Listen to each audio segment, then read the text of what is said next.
Hello and hello and welcome to my channel. So I got a story time today.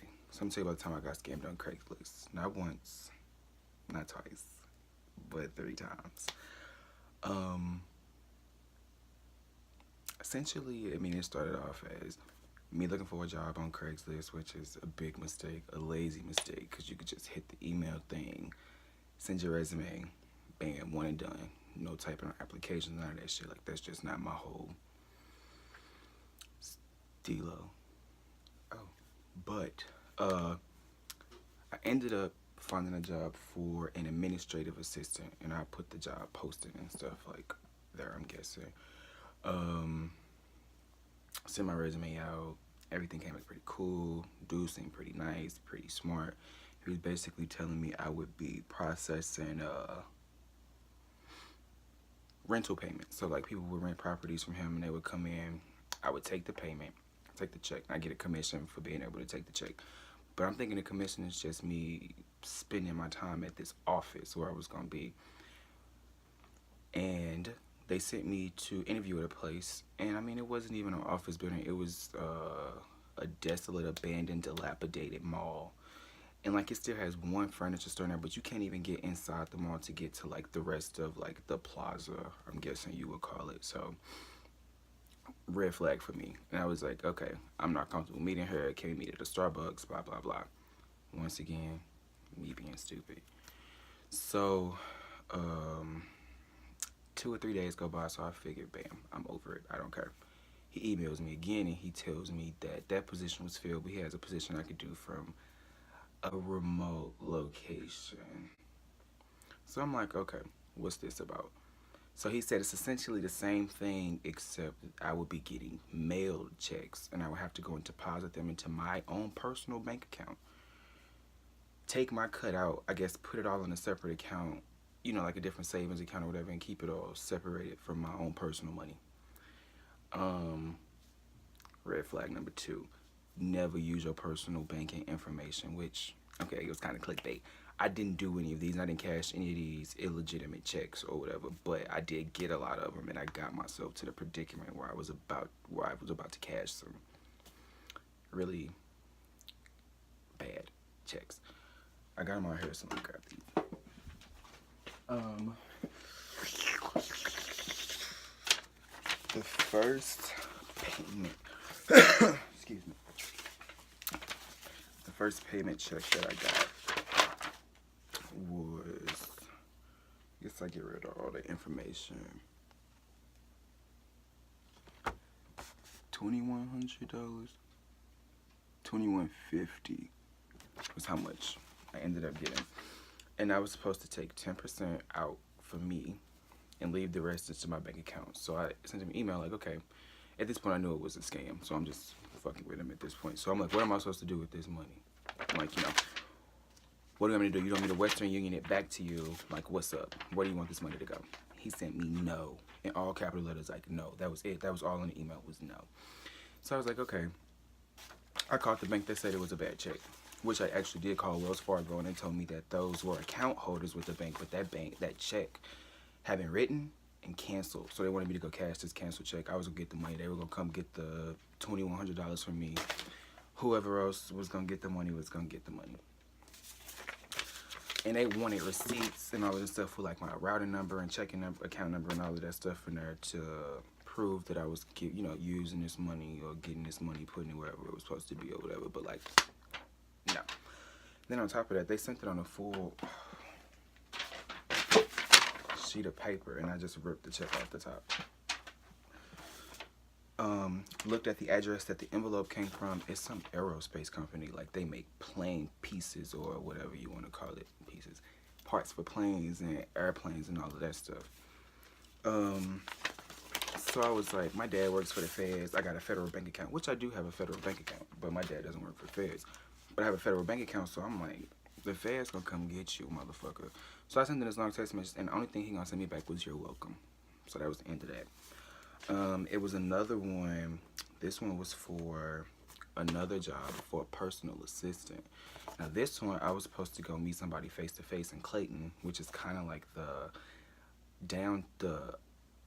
smaller, more upscale in a way, but not really downtown. Like people think Clayton is like the business, but no, fuck Clayton.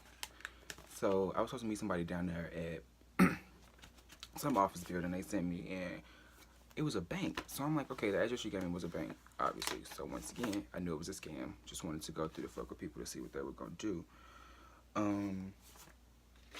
He told me he was a fine arts dealer, and that I would be getting a check from the buyer. Once I take it, deposit the money to my account, and once the funds are available, I take $1,000 out for myself, and then I was supposed to get a piece of artwork from the actual artist or whatever. He was gonna send a piece of art to my house, which was in transition to get here, but it never came. I guess he might have canceled the order once I told him I was like gonna destroy this check or send it back to wherever it came from. Even on here you can see, like, it says our equipment sales, and I don't know what the Quad City Bank. So I didn't call numbers on her. I went to the website myself. I called. Now when I called, this check for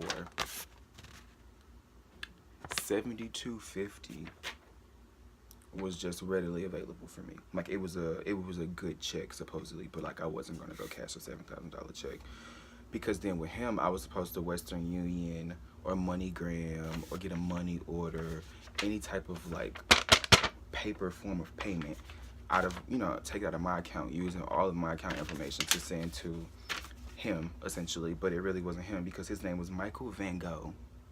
Michael Van Gogh. He was a fine arts dealer. Like, I guess it really is idiots that live in like our day and age, because, or Chris Van Gogh and Michael Cornwell, those are the two names. And then the last one I got scammed because I was selling stuff on Craigslist. I have like a 6-foot tall headless mannequin I was trying to get rid of. I got a lot of like windshield wiper blades, because like I used to work with this company, they closed down, so we had to donate most of the stuff. And I go to I don't go, my significant other goes to a Jewish church, so most of the stuff that we could donate, we did. All the rest of the stuff I was trying to either give away. I don't want to throw it away just because like we got too many issues with just throwing too much stuff away for no good reason. So I got like 100 and something windshield blades, so I was like, I'm gonna sell them all $3 a piece. Doing them on Craigslist, I was trying to sell the whole lot of them and not just sell like, one here, two here, because that would just be so painless. I mean, painfully slow. I can't talk. So this is another check from a Wells Fargo bank. So this one was for $1,900. And let me tell you why she sent me a check for $1,900. Her daughter sent me a text message saying, my mother is interested, can you email her? So me, this was buying, so I'm like, maybe she is interested. So for me, I asked, why are you interested in the windshield wiper blades? Just kind of starting conversation, because she sent me a really long email talking about how she was a nurse and she works long shifts and she can't do this, she can't do that, but she was making it seem the entire time like she was a local person, like she was gonna be here to come pick up the stuff herself. No. So she told me if I took the ad down right then when she sent it to me, she'd give me an additional $50 for taking it. Then she'd give me another $50 for holding the items for her until she could send somebody out to get them. So essentially, I went from $300 to $400 in an email. So I'm like, okay, whatever. She was like, all right, my husband, this actually took a couple days too. The husband of hers, 2 days shipped me this check through FedEx, and they always send it through FedEx. It's always gonna be like FedEx 2-day or 2-day ground, whatever. It's always 2-day. And like this envelope that I'm looking at down here on the floor, it's a regular envelope with a thing on it, but then they taped a thing over it, and when you try to peel it off, you peel off everything. So like that got sent to them, and then they sent it to me. So it's just like a whole chain of events that go down. But I got the check for $19. She told me to keep the $400. This $1,500 or whatever was left, I was supposed to go deposit the check, because it was going to be a certified check or a cashier's check, one of the two. So to take it, deposit it, don't cash it. When I deposit it into my account, I take my $400 and I send that other $1,500 to somebody in Atlanta, which was the mover.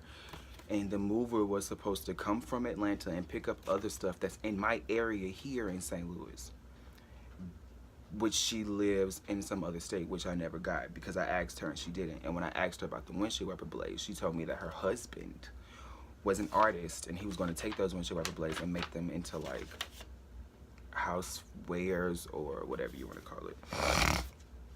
So I'm like, whatever, do you? I'm trying to get this money. And then when I get the check, her name was Sandra Hawks. Her husband's name is James S. Severs or whatever. And then when I called the account, when I called the bank and I asked them, they asked me for the account number and the check amount. I gave them the account number and they told me that account existed, but those two names that were on the account were not account holders. And then also that check was not a check, because she was like, it's checks on there, but a check for that much, no. They have never written a check for that much. So then I just sent them an email saying like, why you send a bad check, blah, blah, blah. Never heard back. So just gotta be careful, especially if they're trying to get you like to meet them in other places. And I did my research on that. Supposedly people are into human trafficking, because it was another job. I guess this is the fourth time. It was another job where I was supposed to be a party promoter, and it was with the actually well-known company here in the Midwest. But come to find out, that's not a real company anymore. The company has changed names and they were going under this name for whatever reason.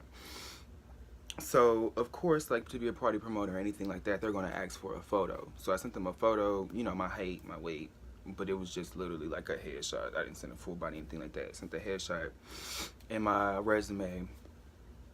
So then they were like, okay, cool. Within 30 minutes of me sending that, they were already saying they wanted to meet and for me to have an interview. So I was like, okay, that's kind of strange, because also it was like 2 in the morning. And it was always like those long periods or intervals of time where I wouldn't hear anything for 2 or 3 days, and then all of a sudden it just popped back up like, hey. But with talent, with the party promoter position, within 30 minutes I got that. They asked me to meet them somewhere in public. It wasn't like a really public place. It wasn't like a Starbucks, like any coffee shops. It wasn't like a restaurant. Like when I got the address, it was somebody's home address, but it was like one of those homes that kind of sit on a busy intersection on a corner. So like it could be a business, like they usually are insurance businesses and stuff, but it was a house address. So I'm like, okay, if I go there, I'm gonna end up in the back of somebody's truck. So I didn't go. But they did reach out to me, and they got very angry, telling me that I wasted their time and all of this stuff. And they were like, I really should come for this interview. Like, I would be perfect for the position. They were angry and all of this stuff. But I'm like, okay, well, if I'm showing you that I'm unreliable because I didn't call and say I'm not coming, I just didn't go. This is very embarrassing, but in the middle of me editing this video, I realized that I did stop in the middle. I tried to come back and refilm the rest of it, but I had on a totally different fucking shirt. So it's just odd to me. It's just not transitioning good. I wasn't saying the same shit. So, I don't know if my phone or computer or whatever just deleted it all, or I just didn't fucking record it. But, thanks for stopping by. I will have better uploads. It's only my second video. Like I said, I'm trying to get used to all of this editing shit. Please don't judge me because of my fucking lips are always crusty. And I got this damn do-rag on looking like somebody's mother. But thanks for stopping by, and I hope you guys enjoyed what you did get.